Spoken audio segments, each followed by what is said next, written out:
Okay, in this podcast, I'm going to be chewing on the article by Herbert Gans, The Uses of Poverty, which he wrote in 1971.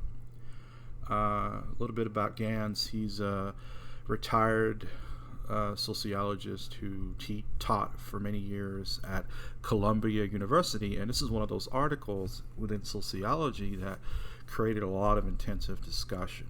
People still debate this article. He had a very fruitful question that he posed in this article.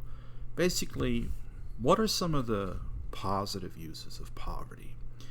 In here, he didn't mean necessarily positive in the sense of that it brings good things, but positive in the sense that there may be unobserved, hidden functions of poverty that we don't often recognize, right?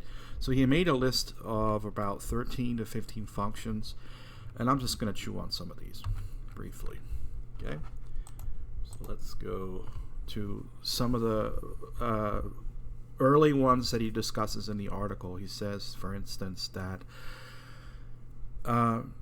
because there is poverty, it forces people to do a lot of work if they are poor that the rich won't do. So poverty kind of forces people that are low income to do a lot of the dirty work and often high risk jobs, right? Another thing he talks about is the low wages, which are paid to the poor, often benefit the very affluent in their leisure activities.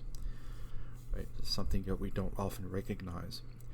The third one, he chews on this idea that poverty creates a lot of jobs for people that sort of have to supervise penal institutions or have to give citations to poor people that are free riding on public transit.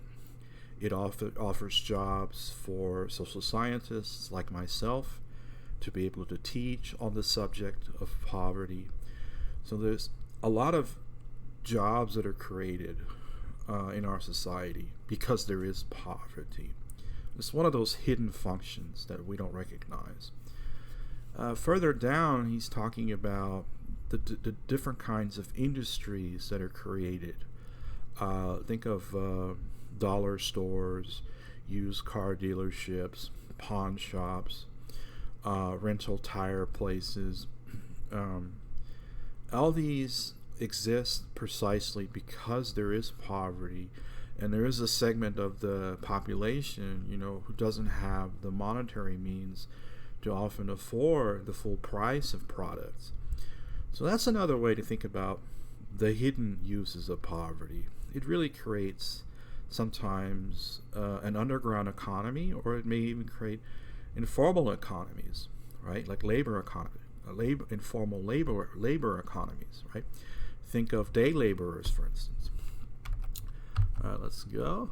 Now there's also other functions in which the poor can be stigmatized, and they can be used as a deviant tool, as a reference tool in which people can make boundaries, and they create these ideas that, okay, these are poor people and this is the definition of poor, so they understand what rich is and what wealth is.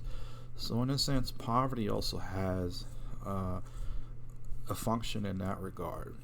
He also is talking about sometimes there's a consumption of culture that comes from the lower classes, which then is consumed by middle classes and upper classes. Think of cultural appropriation. That's often happens with white teenagers that start to listen to urban hip-hop music, like in the 1980s and 90s. That's another way to think about how poverty can be useful, right? And I'm going to skip through some of these other ones he talks about. I need to move a little faster now in this podcast. He's also talking about how sometimes the poor pay the price for development. So often you'll see a lot of industries that start to kick out poor people.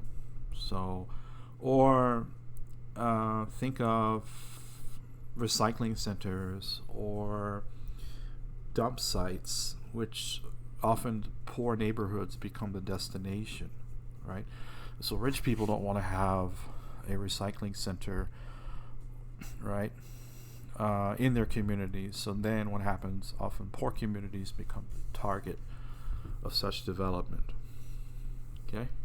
And there's also a lot of use of poverty debates within the political system. So think of poverty feeding the political machine.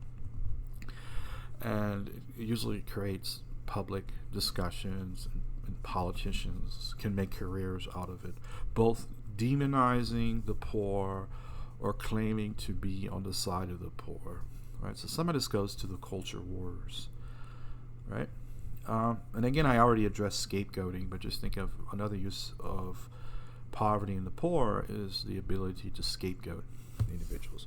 Now, Gans also discusses what he called alternatives, possible alternatives, so that these observable functions of poverty wouldn't be so powerful if we could think of alternative functions. Like one of the suggestions he makes is automation of unnecessary dirty work, redistribution as a tool, or to increase pay, so that people would not be forced to do, work and then get paid very little for it. He doesn't really mention this directly, but I'm going to assume that Gans would probably support a basic income guarantee as an alternative. And this has been circulating for some years, possibly reduce the effect of poverty. And there's a website on that. Anyways, I hope this was helpful. Just trying to give you a short summary of the Gans article.